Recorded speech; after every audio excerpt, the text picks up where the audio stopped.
going to get a lot more humid while having this hair situation right here. Let's get started.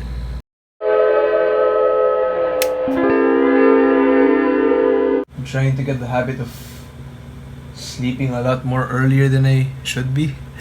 Around 10 or like 9:30. I'm trying to get that shift. Maybe some of you might, not just in sleep, but it's a good habit to start with. Basically, stepping up and becoming more productive. Not for the pleasure of trying to get better than others, but for trying to be mentally fit and also well groomed, to get ready for the coming school year, also, especially for me. Because I read the memo like days ago when they said that school would start in July. And for us Ateneans, it's gonna be a whole new experience for us. It's gonna be, a whole year set anew. And we have no idea what the experience will be, or what it would portray or incorporate. It's a new set of learning, or a new type of amalgamating more information. So I'm pretty scared about that as well. I don't know what to expect.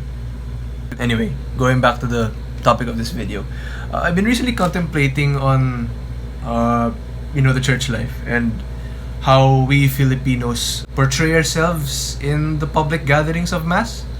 And I began to notice something that you might realize, or at least become familiar with. And I want to talk about it because it's quite important right now. Comparison. Basically, the idea of comparing yourself at church. And why is that? Why do we feel that urge to be a little bit more well-groomed, a little bit more self-confident about ourselves when we don't have to? It is something that's actually, if you notice it, it's quite troubling. Why?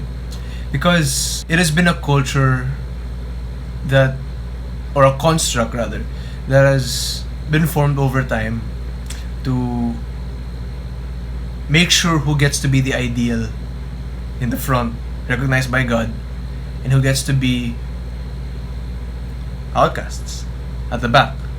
Because in the older days it was that way.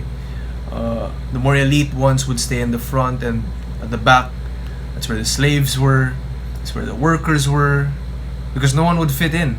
And in the front you have these growing intellectuals, these influential individuals, these prominent people stood apart from them, at least in their own classes, or at least in their own castes or levels. And even if that was the past, it still is evident now that we still create that sense of division. We hit a wall. That's a very hard brick wall. Rather than the elite staying in front, it is every man for himself trying to confront everyone else who they think is less than them. And doesn't that sound a lot more familiar as something more alien, something more primitive that belongs to the past? The church does not need this separation anymore. It needs the body to be whole. It needs to be united as one. The leaders now can't stand that. But because God defines that there is no ideal Catholic, there is no cookie cutter Catholic. There is no perfect one, but there is only one perfect one. That is Jesus. He's the one we should emulate, embody, and having the traits to imbue ourselves into. Because He's the only one that we can be inspired from, to learn from and to be with, in our suffering and even in our success, in our misery and even in our triumph. Or if just not Jesus, Mary. These people are the ones that we should look up to, the humble and the meek. We get to see those two people. They can take up different forms. It just doesn't have to be based by scripture alone or by tradition alone. We have to look outward and see how that applies. And that's what being a Catholic means, and being a Christian means. It's all about what is universal and what does apply, and not just conditional.